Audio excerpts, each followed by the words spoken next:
Welcome back to Worlds Within, where story becomes space. We're your hosts, Alyssa and Ash, and every episode we explore fictional worlds that don't just live on the page, they pull you in, build themselves around you, and let you wander through them. This is a podcast for readers who don't just love books, they live in them. We dive deep into sensory storytelling, character perspectives, and the world-building mechanics that turn fiction into a fully immersive experience. Here we go for our next episode in our Behind Closed Doors season. Yay! Today we are looking behind the garden wall in Gallant by V.E. Schwab. Though we are not in the southern United States with this one, like many of our earlier books this season, we are back in England as we were with Whispering House. Mm-hmm. So we have like two sub themes. We have a couple. Oh, we have a lot of sub themes this season. We also, you guessed it, have another protagonist with an O name, and wouldn't you know it, she's an orphan. 5 for 6. Oh, man. Dead moms. Oh, so yikes. Yeah, we couldn't have planned that. No, I definitely if we tried. No. Mm-mm. All right. Well, ignore the shadows and shades for just a moment because we are wandering in. As y'all know, we get started with a plot teaser, and there's a very sweet moment in the book where Hannah, one of our characters, gives Olivia a cup of tea that tasted like mint and honey and spring. So today we have a mint green tea with honey for our plot teaser, just in a nice little nod back to that very sweet moment. It is a very cozy cup of tea. So. Oh, good. I haven't had mine yet. Okay, but the synopsis. Olivia Pryor has grown up at the Marylance School for Girls, and all she has of her past is her mother's journal, which seems to unravel into madness. Then, a letter invites Olivia to come home to Gallant. Yet when Olivia arrives, no one is expecting her. But Olivia is not about to leave the first place that feels like home. It doesn't matter if her cousin Matthew is hostile, or if she sees half-formed ghouls haunting the hallways. Olivia knows Gallant is hiding secrets, and she is determined to uncover them. When she crosses a ruined wall at just the right moment, Olivia finds herself in a place that is Gallant, but not. The manor is crumbling, the ghouls are solid, and a mysterious figure rules over all. Now Olivia sees what has unraveled generations of her family, and where her father may have come from. Olivia has always wanted to belong somewhere, but will she take her place as a Pryor, protecting our world against the master of the house? Or will she take her place beside him? Ooh.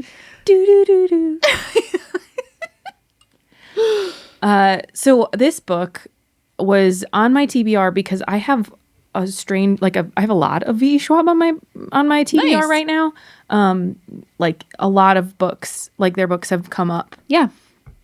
In different like forums. So when we were researching for this season, I was like, all right, well that's an option. And that's a well-written synopsis. I like the synopsis quite a bit and fits right in line with our theme for Behind Closed Doors. We've got a spooky house. We've got an orphan, which was not really part of this season, but has become. We have an own-named female main character. I have never read any V.E. Schwab, and you cannot open Bookstagram or BookTok without seeing a recommendation for one of her novels anywhere. But the cover and the synopsis of the book really drew me in, and I thought it would be nice to add a true like YA book into our mix. There's ghouls, which we love, found family, mysteries inside, and I was just really eager to like open the book and get started. Yeah. So tell me about your very first impressions. So this felt very, sometimes you read a YA and it feels not a YA, or it feels like child, like middle grade. Yeah. And I'm like, okay, well, now I'm just bored. This was right in that happy medium. Yeah. Like there was zero spice to this, like not even a whisper. And it made sense, and I appreciated that because again, sometimes I think you remove it, but you try to keep the romance and you walk this weird line that makes it a little bit older than it needs to be. But it all just felt very familial focused, and I really, really liked that. Yeah, I agree. I liked this book. It was on the money with that like atmospheric, creepy vibes without being too scary. Yeah. It kept me interested up until the end. I did want a little more depth, though. I think just like around our characters, and maybe that would have come to fruition had this been an adult novel. But as a YA, it felt appropriate for the reading level. And to me, I kind of pictured the entire book and setting almost like the Coraline movie, like the same style of like that dark stop motion animation. Yeah. That's just like how I built out this world as I was reading. That's a really great like connection. I love that. And instead of Coraline, we have Olivia as our protagonist. As mentioned in the synopsis, she grew up at the Maryland's School for Girls, and she can see ghouls, which was so just like, there's a ghoul over there. Like, no big deal. Yeah, like, and she does reference, like, when the first time she saw one that it was scary, but that, like, she's just like, all right, well, you can't touch me, and I can't touch you, and I'm not going to be scared. You're just sitting there, so, like, you're not doing anything. I guess it's fine. Another thing about Olivia is she is mute. So she does not communicate using her voice. There is some mention of like sign language or signing of some sort, but she also takes up space making noise in other ways, which I really liked about her character. Even though she didn't use her voice to communicate or take up space or make her opinions known, you knew by the sounds that she was making, by banging pots and pans or throwing something, how her feelings were being expressed. Yeah, and she also... like, I mean, just physically her expressions, like that there was no question, and like that she communicates kind of like with her eye contact. Mm-hmm. And I thought that like she talks about how frustrating it is like to have all of this pent up stuff and want to express it and not be able to. And so, like you said, she finds any way because she's like, I'm not going to let this make me feel small. Right. She's a good character. I will say I don't quite remember how old she was, though, or if we ever really had a sense. 17? I was going to say, I think 8. I understood 18, and I don't remember if that was me making an assumption because she was being like aging out of the school. Mm-hmm. Yeah, but like that, I don't remember if it was actually said or if it was just kind of implied, and that was my assumption. But that was where I got her to be. That probably reads right. She also covets this journal that she assumes is from her mother, and that becomes true, but it's full of like entries that are rambling, and it also has some illustrations and artwork, but the illustrations are carried through into the actual book that that we read, and they're beautiful. And I really loved them, and it made me think of Starling House with some of those illustrations.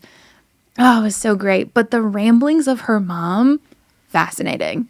Yeah. Well, and the fact that like as we learn that like the ramblings aren't as rambly as they seem when you realize that all of the like charcoal and stuff or the illustrations are not her mother's. Yeah. They're her father's response, and the ramblings are actually letters. Yes. That's heartbreaking at the end there. It is heartbreaking. A few more things about Olivia, like just to kind of round out our main character here. She doesn't get along with the other girls at the school at all. There's scenes of them picking on her or her retaliating, and you really just get the sense of she's othered in so many ways. By being an orphan, by being at this school, the girls don't even like her. She's a mute. She's mute, yeah. She has charcoal hair and gray eyes. She's pale. Like, she kind of just blends into the background so often. But there's this really interesting moment where she's like, I'm able to pick locks. And it was so, like, easy for her. I really loved that about her. She's curious in that way. Yeah. She doesn't, like, again, she talks about how she does know fear, but she doesn't let it stop her from like doing the things that she wants to do. Mm-hmm.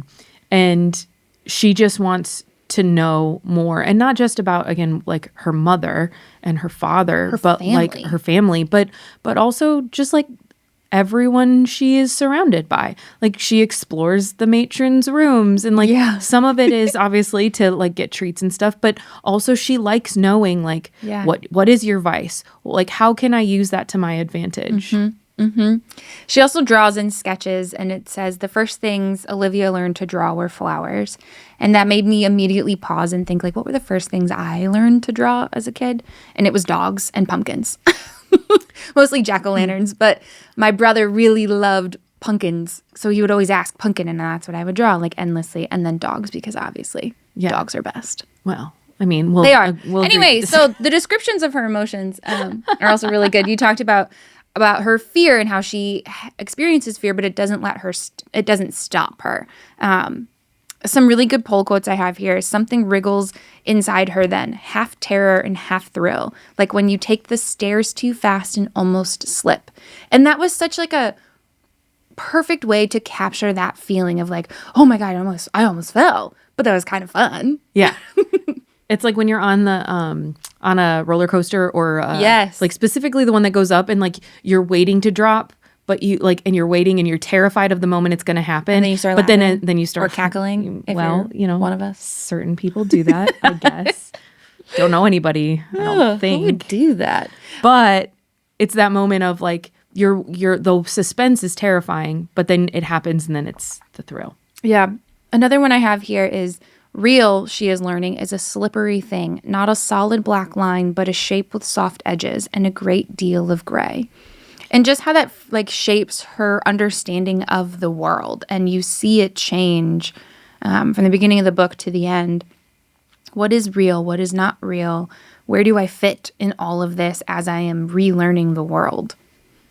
It's really great. It's also such a great, like, again, when you think in the context of this being like a young adult novel, that's such a great lesson to like pepper in there. Yeah.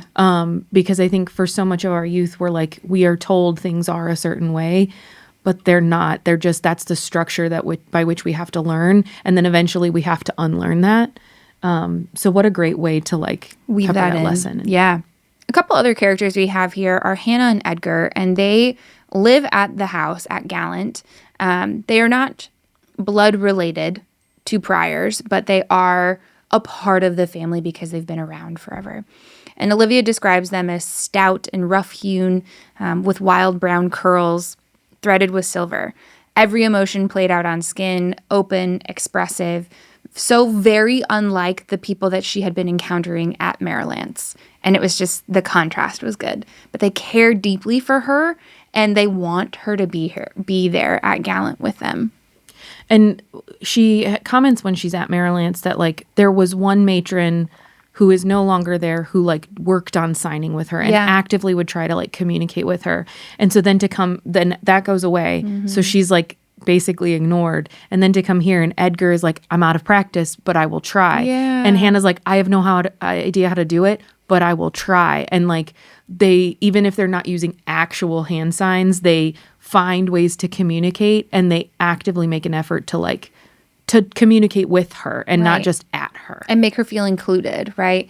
And Edgar seemingly appreciates having Olivia around, like as he's working around the house, asking like, hey, can you like hand me the tools while I'm up on this ladder? Just like, you're a part of us now. And that was so needed for her. However, we also have her cousin, Matthew, at the house, who is a strange guy. He reminded me a lot of Arthur in Starling House.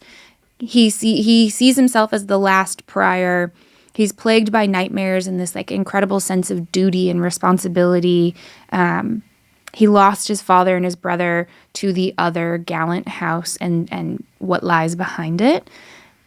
It was such a mirror of Arthur, but I felt like Arthur from Starling House had much more depth, and I wish we had that with Matthew. Agreed. Also, he was kind of a dick, at least at the start, and like for sure, it was a little too abrupt. The switch, too harsh from I don't want you here, go away, you don't belong, get out, to I need you. Like, we're going to fix this. We're going to make this work. Like, help me, let me help you. Yeah. Again, I think some of that is due to it being YA. And had we had an adult version of this novel, we'd have more emotional depth and more time to develop that relationship. So the change wouldn't feel so abrupt. Agreed. The last character I want to talk about before we move into kind of the world of this book is the master of the other house, who is Death himself. Every time you say the master of the house, or I know. all I hear is Master of the house. Yeah, Les Mis. I saw a reel recently that this girl was saying she had met a guy for a date. This is such a side tangent. And she said he had never heard of Les Mis. Never seen it, fine, but never heard of it? What? So, folks, if you don't know what we're talking about, this is an incredible musical, and you should all go listen to it. It's also based on a very classic novel. Yes. French novel. So, it's also been referenced in pop culture and like political culture. So men, recently, if we have any cis men listeners, please go brush up on Les Mis.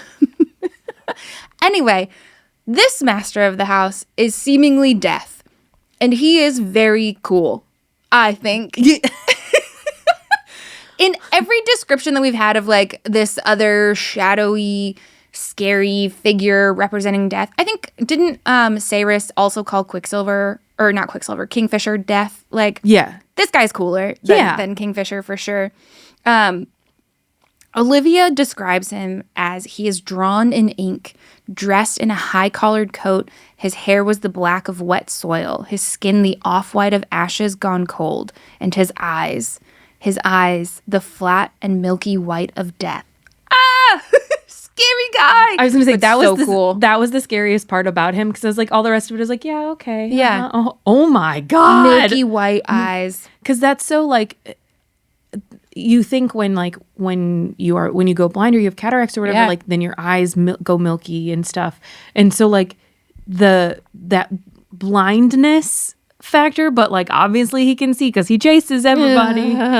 But oh yeah, he was so cool. And he has created knights, I would say, around him. There are 3 shadows. There are formerly 4.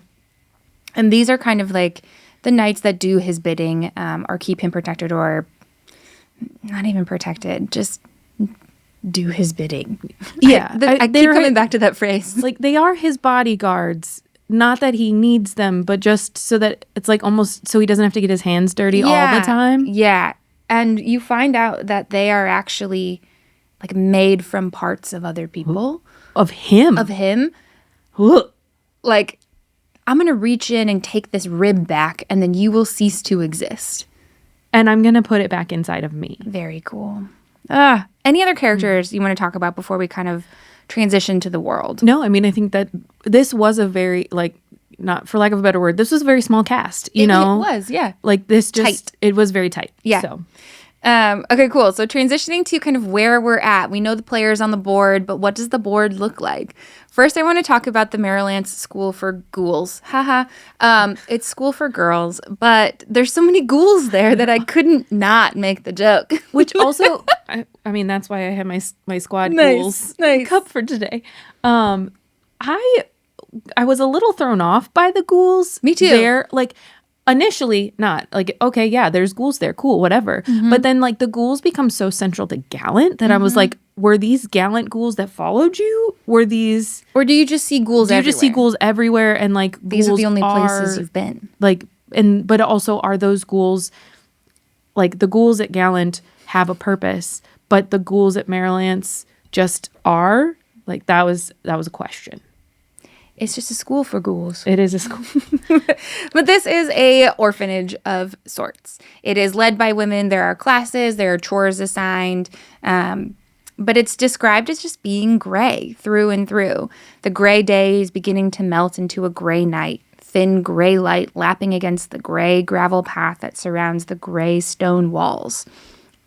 And Olivia kind of blends into that. She is described as a charcoal sketch among oil paintings. She has a grayness about her. Like, she is a product of this orphanage that she has been raised in. Well, and it's such, you even pulled this quote. She studies the dusty silk roses that sit on the old woman's desk, the color leached by window light, tries to remember a time when they were anything but gray. Yeah. And she talks about this like in a lot of aspects about the school, that it does seem to just leach the color, and that occasionally you'll get like a wildflower bloom and it'll die very quickly. Yeah. And just it's such a stark, like, I know what that, like, when you see something sitting there for a long, long time, and then you move it and you realize, like, whoa, like, it used to be so much more vibrant, and that it has been leached by time. She doesn't have the best time at Merrilance. It's because girls are awful. Well, she sneaks away to the garden shed quite a bit, where there's a ghoul there just hanging out with her. But she just is eager to leave, but has nowhere to go until that letter arrives, saying, come back, like, come to Gallant. You're a part of us. We talked a little bit about the ghouls. I loved every single one of them. I thought they were excellent descriptions because they're half formed. Like, she would say, like, well, there's like an eyeball and part of a jaw, and like the rest is kind of misty. And I'm like, yes, I love it. It's so creepy. I got this. I pictured a more youth-oriented depiction of the mummy from The Mummy, Imhotep, because like when he comes out and he's like, but like just slightly less scary or less moist, you know. I had a mouthful of tea as she was doing that, and I had to really hold it in to not spit out. Yeah, dry Imhotep. Yep. Olivia says something about the ghouls, though, that they want you to look, but they don't want to be seen. And I really thought, like, such a good description of just paranormal in general. Like, they want you to look, but they don't want to be seen or I don't know. But also what a great inflection on her too. Like she wants you to look at her, and she wants you to like see her physically, but she doesn't know me. She doesn't want to be known. Yeah. So, moving right along, let's go to Gallant. This is not just like a house. This is an estate. It is a mansion twice the size of Merrilance, and many times grander. It's described as an old estate that is fighting to fall into disrepair, an elegant figure beginning to droop, like skin sagging a little over bones. And I was like, man, what a good description of a house that's just sad. And again, takes us back to Starling House, where it's like, you know, but where I think Starling House was fighting to rejuvenate. This one is just like, no, just let me die. Yeah. Almost like Whispering House. Yeah. Like the sides and the back of the house was all falling apart, but the facade was bright and cheery because of the weddings. Yeah. But it's falling into disrepair. It has a roof that peaks like egg whites, and carved windows and walls of pale stone that catch the sunset the way canvas catches paint. Ooh, love. And then it has quite an expansive garden in the back. And there's a quote here. Last night it was a moonlit tangle of hedge and vine. Now it is sun-drenched, stunning, a field of green interrupted everywhere by red, gold, violet, and white. And coming from the gray of Merrilance to this abundance of color in the garden at Gallant, Olivia is like completely blown away. Yeah. Well, and as an artist, like thinking, like moving from that charcoal world to the vibrancy and life that, you know, that she was looking for at Merrilance. Yeah. It's also described Gallant as a house that has too much space and too few sounds to fill it. And this took me back to our very first book that we covered, Dark Fever, and the dark zones there, and just how Mac would walk through and there'd be too little sound. Yeah. And it was just like, ooh, what else is happening in the shadows at Gallant, you know? Yeah. Well, and it's like, even like all of the sound that she makes is muffled, you know? And it's just like, what is taking that happening? sound? Gallant also very much in theme with our season here has secret rooms. It has passageways. It has mysteries to it. And in one of these rooms, Olivia finds what she describes as like half clock, half sculpture. And there's 2 houses set inside, each one balanced on its own metal ring. Almost it feels like a gyroscope. Yeah. That if you moved one, they would move in tandem. And I think that's what the image on the cover is trying to convey. But that gives us our first hint that there's the upside down or the other Gallant, which is our next part of this world that I want to talk about.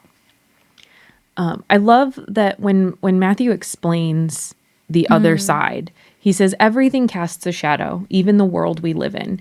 And as with every shadow, there is a place where it must touch, a seam where the shadow meets its source. Oh, so good. And part of me, of course, went a little Peter Pan and like the idea that stitch your shadow back like to let me you. stitch your shadow back to you, and like that they are separate entities. But obviously, this is a much darker. Well, depending on which version of Peter Pan you subscribe to. Okay, fair. This is a little bit darker Yep. of a theme. Yeah, and just I don't know, it's a little bit upside down from Stranger Things. It's a little bit Coraline and like going through that door and going to like the other world or with the other mother and things like that. But Matthew goes on to explain that this is kind of a curse for the Pryors. To be a Pryor is to live and die on these grounds, driven mad by ghosts. And that is confirming that, well, Olivia fits right in then because she sees these ghouls. She's not driven mad by them, but there's something deeper, darker, more sinister at play. And this curse reminded me of Honeysuckle House and like how we had that familial kind of curse tracing in that story. And then same with Starling of I have to be the last person of this, the last Starling. What's interesting though is, and you have it in the notes as well, he says that the house like that this place existed. Yeah. And the Pryors were drawn there. Mm-hmm. Okay. So he wants to be the last. And I have the same issue I had with Arthur in Starling House. If the house keeps calling more people, you ain't gonna be the last. You ain't gonna be the last. Also, could you guys just move? Well, and that's the thing. It's like, so if can you just go? You can leave. Yeah. Or can you leave? Mm-hmm. And then let somebody else take care of it. But also, if you are the last, will it just call somebody new? Mm-hmm. Or will all hell truly break loose?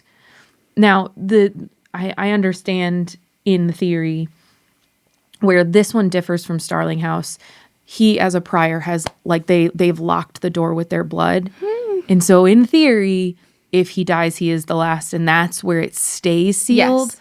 But also everything's still falling apart around it. So right. Like what happens when everything else rusts? Yeah. And Matthew even says, like, have you begun to hear it yet? Like, does it come to you in your dreams? And it kind of set me up to think, oh, this is like Starling House. Like the house is sentient in some way, reaching out to people to call them home or call them to the house. But that doesn't really get expanded on here. Well, and she's like, I never dreamed until I got to the house. Yeah. I never had a dream in my life. Yeah. You touched on the sealing of a gate by blood. So beyond the garden wall, there's a portal to the other Gallant. So that's how Olivia crosses into this shadowy place where there is a version of the house and of the gardens. But again, everything is dying and gray and kind of reminds you of Merrilance, and then makes you think, is Merrilance the upside down version of something else? And how does it live? What is happening? But there is an iron door, an iron gate between upside down and right side up.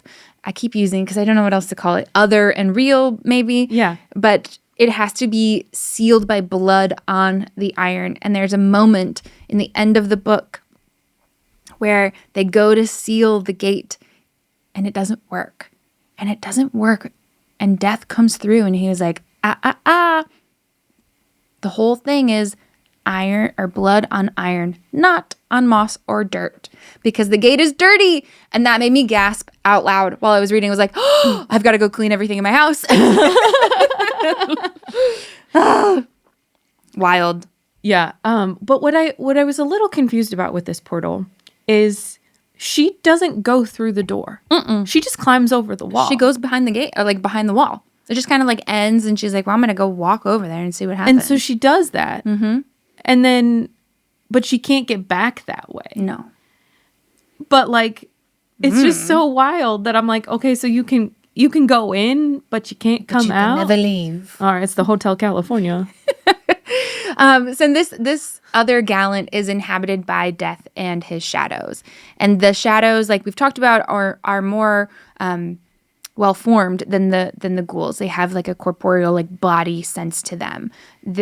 There's a moment where Olivia is grasped by one of the shadows, and she says it's not a hint of a hand, not spider, silk, or mist, but long rotten fruit and 2 dry sticks. And she's kind of shocked because the ghouls in reality can't touch her.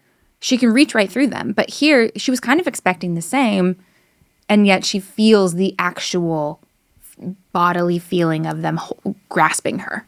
Yeah. That, like, I could smell and feel that, and I was like, no, thank you, no, thank you. So obviously we talked about like Death has these different shadows. So he has the 4. Well, he has 3 now. 1 is no longer, but those are like his bodyguards, right? Yeah. But we also see like a ballroom full of other shades. So creepy. That are just like dancing and having a good time until they're not. So creepy. But when we see them, we already have kind of been prepared for them because we had heard about them in Olivia's mother's journal.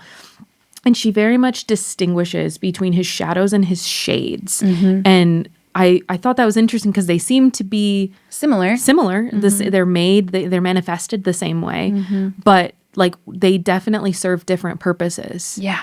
Oh, that scene in the ballroom is so creepy. I would never hurt you. Anyway, you guys should read this book. It's really good. And what's interesting here is that Death he has a goal. He has a goal because he is sucking the life out of things. And that's why this Upside Down is so gray and why everybody in there is dead.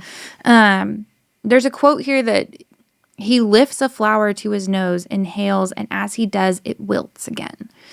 The flower is dying because he is literally inhaling the life from it. The petals wither, the head droops, the leaves curl like dry paper. As it dies, the faintest color floods back into his cheeks, brief as a fish darting underwater. And we realize, and Olivia comes to realize, that she is literally bringing life to other Gallant. As she's walking, as she's touching things, plants are coming back to life. It's incredible. Well, it's very much like in it's very much a like different sides of the same coin, like where he hungers and like for life and therefore drains and absorbs it. She is so full of it that she can restore it, which is why he wants her. Yeah. Because he wants to be able to gorge. Yeah. Off of you for so long. And this is also a mirror of what Death does when he enters real Gallant. As he walks, the grass dies, which is very much like Starling as well. But he's taking the life from things around him. And here we reach our birds within moment. Olivia is forced to bring a crow back to life while she's kind of under the capture of Death. He hands her some of these bones of a crow, and she can't help but bring it back to life because she's so full of it. And the crow comes back to life, and then Death immediately takes it back. Ugh. Hate. I again, like they're opposite sides of the same coin, much like Alara and Noraven in Court of Winter, where he sucks souls and she generates life. Yeah. Even at the end where Olivia's tending the garden, right, in the epilogue, it reminded me so much of Alara. Yes. There. Yeah, agreed. Because like, and also a little bit like in Spinning Silver from last season, where like your power doesn't work the same way in the real world. but there's like elements of it that you like pull through. Shades of it, if you will. So that's the world that we are living in this book. We have the Marylance School for Independent Girls. We have Gallant on the right side up, and then the other Gallant, which is inhabited and ruled by Death himself. Anything else about the world before we get into some of our favorite like sensory descriptions? No, I think this was good. Great. You did a great job. One of my favorites is early on in the book. Olivia is experiencing the rain in the garden shed, and it says the rain had slowed from pounding fists to the soft, infrequent tapping of bored fingers. So lyrically written, so atmospheric, and so, I don't know, relatable that we all know when you're tapping your fingers on the table because you're bored, like what that sounds like, and can relate to the rain on the shed roof in that way. I just really thought that was a great reflection of the real world. Yeah. I really liked, honestly, right from the beginning, when we, like in the prologue, the master of the house stands at a garden wall. It's a grim stretch of stone, an iron door locked and bolted at its center. There's a narrow gap between the door and the rock, and when the breeze is right, it carries the scent of summer, sweet as melons, and the distant warmth of sun. There is no breeze tonight. I was like, from the get, I was like, I was tingly. I was like, yes, okay. Yes. Because, I'm here. I'm in. I'm in. Because like I can smell that breeze, but also like the absence of it when you've experienced it and now it's not there. Like that absence is just so profound. Yeah. So that was my note was, ooh, my senses are tingly. Nice. One of the points where my senses were tingly was Olivia eats toast with raspberry jam. And I'm like, I need that right now. Right now. And it just says she takes another bite, the raspberries bursting brightly in her mouth. And it's just toast with butter and raspberry jam. And I want it right now. I was going to say, I eat a lot of that because I get and I do the sourdough bread. Nice. Oh, so you get the tang of the sourdough. Yeah. I don't think I have any jam in my house right now. I have plenty. If you'd like some extra, Okay. I will give you some. I will go shop for some jam. Another one I pulled out here is just interesting in how like Olivia experiences the world and has made sense of it. Ghouls make no sound when they move, but humans do. They make a lot of noise, simply being. And that gave me pause to think about how much noise we do make as humans just moving about a house or moving about our day, whether we are aware of it or not. I don't know, it just gave me a moment of reflection on my own self. Yeah, as a mother who has had to put a toddler down for a nap, unfortunately, I become hyper aware of how much noise I make doing very little things. Like, I'm like, sometimes I just have to sit there and I'm like, oh my gosh, I am so loud. Yeah. But so I felt that one. I was like, yeah, we are very loud. Yeah. I can be as loud as I want in my house because my dog is deaf. Yeah. So she's not waking up if I'm making sound. Oh, she's a good dog though. Most of the time. Okay. Anything else before we move to Portal Moments? Because you put it and I also put it. Yeah. I will say I really liked in the when she's at Maryland's and she steals the cookie and the clementine. Oh yeah. And hang on, now I have to find it. Unraveling to reveal the happy segments. The whole room will smell like stolen citrus, but she doesn't care. It tastes like spring, like bare feet in grassy fields, like somewhere warm and green. And just like that she has this concept of something that she really hasn't experienced because Marylance does not have that. And then she gets to go, to Gallant later and experience something like it was very nice. And just stolen citrus. Yeah. It's so great. Schwab is a great writer. The only other thing I wanted to point out, because I just resaw it, she makes the comment at one point that they don't teach you how to exist in a world that does not, or they teach you how to exist in a world that does not want you, how to be a ghost in someone else's home. And like the parallel of like the ghouls that exist alongside her and that's what she's learning to be.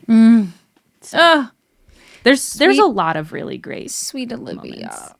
Speaking of really great moments, should we get to our portal moments? Oh, I suppose we could do that. All right. As you know, folks, this is where we talk about our peak moment where our immersion was the biggest, the realest, where we were like so fully in it.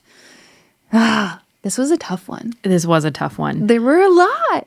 While I really enjoyed a lot of things about this book, I will say it was hard for me to pick a moment because I couldn't say at any point I was fully in it in the same way. And I think that's not to say anything about the writing. It's because it's a young adult novel and there is some depth that we lost. Yeah. But it was all so beautifully done that, like, if I were of a younger mind, I think that I would have been fully immersed in a lot more, if that makes sense. Sure. That being said, you kind of referenced this moment when we were talking about the world, but so Olivia goes to the other side of the wall and she's trying to rescue Thomas, the younger, Matthew's younger brother. And she goes through the whole time and she's like, this feels too easy. This feels too easy. And you're like, it's got to be too easy. It is too easy. It's too easy. Why is it so easy? And she gets to the door and Matthew opens it and he's like, that's not my brother. And she's like, but he matches the picture. And then, like, as she's looking at him, he changes and it's not the brother. And she's like, well, crap. And so Matthew's like, okay, well, I got to close the door. So he, like, comes onto that side and he seals the door. Allegedly. But he doesn't seal the door. Oh my God, it was so high action in that moment. He's grappling with, this is not my brother. My brother's been gone for 2 years. I've been led to believe that I'm going to get him back. And now I'm realizing that I'm not going to get him back. And I'm realizing that I've failed in the one thing that I knew I could do, which is sealing the door. And why didn't I think of this? Oh, just the despair. Like, there's so much going on in that moment and you can feel all of those emotions happening. Oh, it was really, really well written. Yeah. That was, I told you, I audibly gasped when the gate didn't seal. Yeah. And you thought like, okay, we're in the clear. We got it. Like, oh my God, she's a hero. Let's go. And then death just walks right through it. And you're like, what? Well, and she had been pounding on that door and Yeah, all of like, this, where is all he? of this Where is he? debris is like Yes. falling off. So, like, he must have hit the iron, right? No, because it's that side good. of the door wasn't maintained. It's rusty. Dang it. You better go clean your gates, y'all. That's what the lesson here is. That is the lesson. Just just a little tip. Coca-Cola or Pepsi and some tinfoil will get rust off of anything. Which makes you question why we put it in our bodies. My portal moment, I had a hard time because I did feel like the writing really contributed to my immersion. And there were moments where I was like, man, this felt really big, or this felt really true, or like I experienced this alongside of our characters. And the first one I want to call out is Olivia has a dream of her mom while she's at Gallant.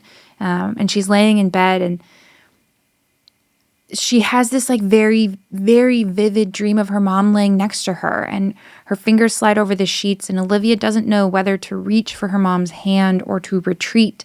And in the end, she does neither because she can't move. And then when she wakes, she opens her eyes, realizing it's a dream and there is a ghoul in the place where her mother was just a moment ago in her dream. And it's so heartbreakingly creepy that I loved it. I loved it. And I've had those moments of like night terrors where like night paralysis, like where you cannot move your body. And that is what Olivia is experiencing. Her limbs are leaden in the bed and perhaps she should be afraid, but she isn't because her mom is there. And then she opens her eyes and it's a ghoul. It was just the heartbreak, the hope that Olivia had in that moment, the feeling of her, like the weight of her mother in the bed next to her that she has just longed for and missed. And then it's just remnants of a ghost, not even a full ghost. Yeah. Ugh. But also, like, it is her mother's ghoul, is what she comes to realize. Yeah, but still.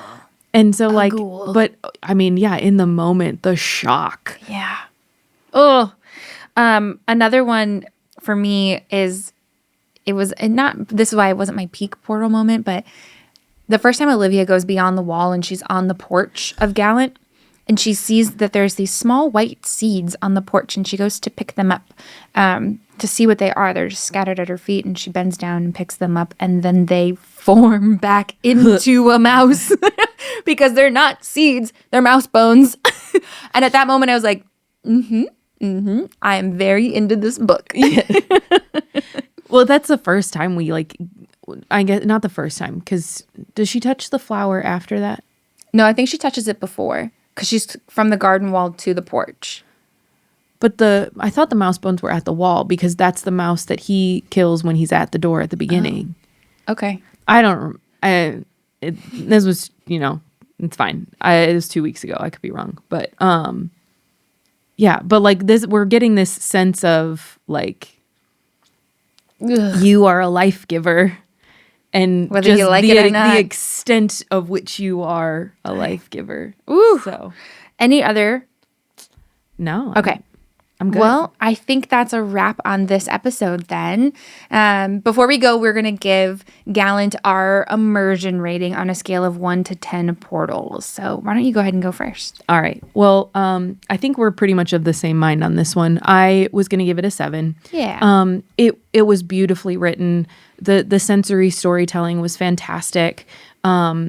I think I was just a little out of it because I was waiting for more depth a lot of the time.